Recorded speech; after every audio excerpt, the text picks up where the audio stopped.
গণ আন্দোলনে নিহতরা জুলাই শহীদ ও আহতরা জুলাই যোদ্ধা নামে স্বীকৃতি পাবেন বলে মন্তব্য করেছেন মুক্তিযুদ্ধ উপদেষ্টা।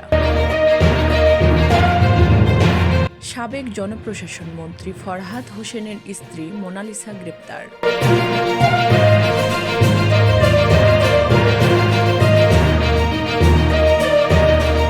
নির্বাচন যত দেরি হবে ষড়যন্ত্রের ডালপালা তত বাড়বে বলে মন্তব্য করেছেন তারেক রহমান।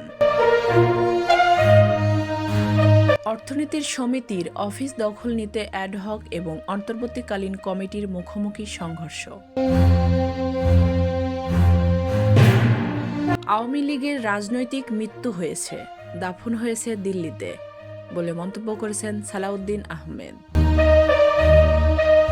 ঢাকা চট্টগ্রাম মহাসড়কে ফেনীর হাফেজিয়া এলাকায় কাভার্ড ভ্যান পিকআপ মুখোমুখি সংঘর্ষে ৫ জন নিহত, আহত ১০।